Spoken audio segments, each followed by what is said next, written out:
This is an RC combat plane.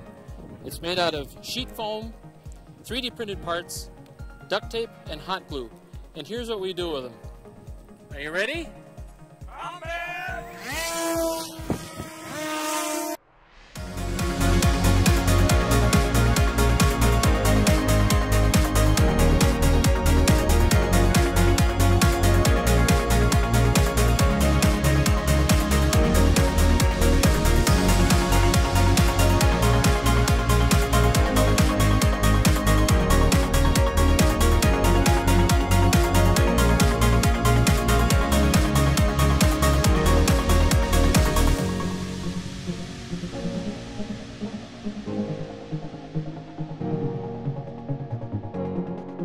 Well, it looks like it's back to the shop for some hot glue and some duct tape to make this fly again. You'll find a link in the video description on how to build your own platform. But for now, let's get going on that night flyer. In this video, we'll be hacking into the flight system of one of my combat airplanes to give it a new design as a night flyer.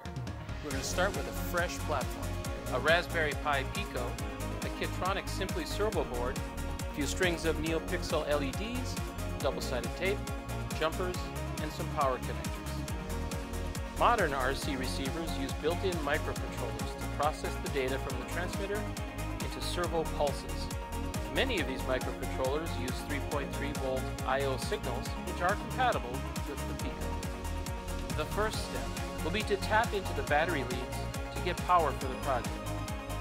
The aircraft's electronic speed control already has a 5-volt BEC, or battery elimination circuit, but we'll save that to power the existing flight controls. You can find out more about basic RC flight control systems in a blog in the description.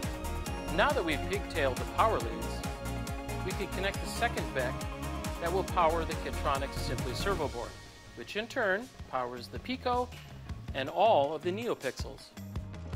Well, let's have some fun making the lights react to changes in throttle input.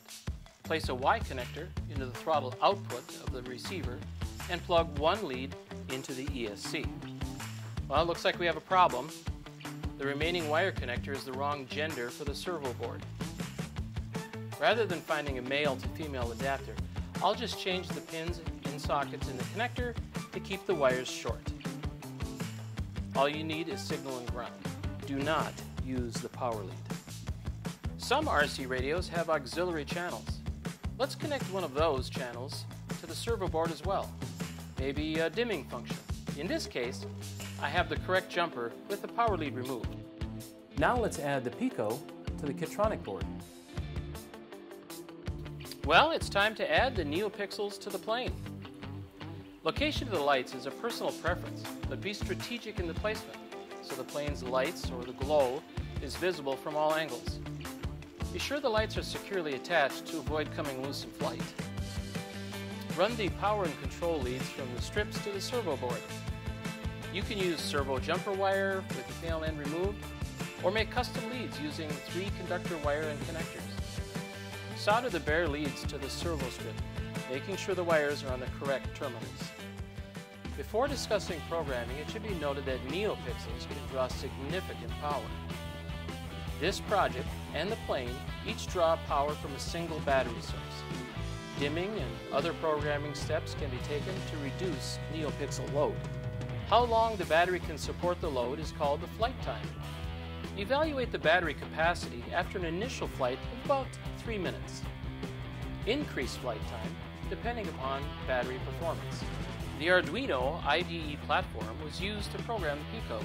Standard libraries were used to run the NeoPixels.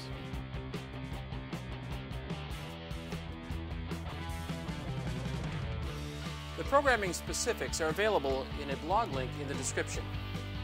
There's only one thing left to do. Let's give it a try.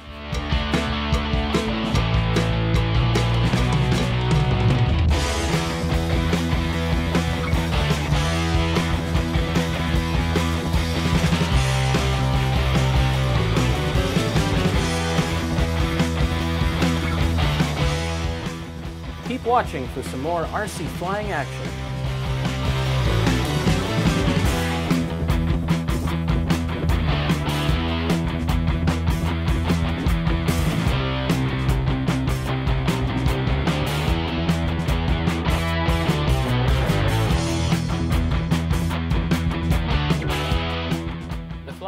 video is performed by experienced pilots.